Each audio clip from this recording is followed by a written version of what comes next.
生壓黑沙爹所呢同lâm我古典，而我已夢見過夢見我那粒的老馬豬，還會似電力任天意咁天那我們何處？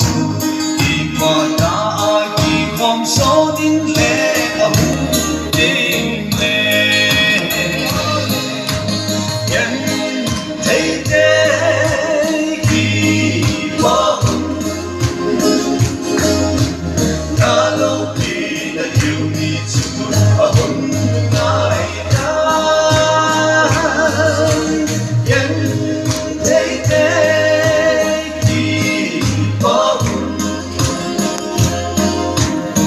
Hãy subscribe cho kênh Ghiền Mì Gõ để không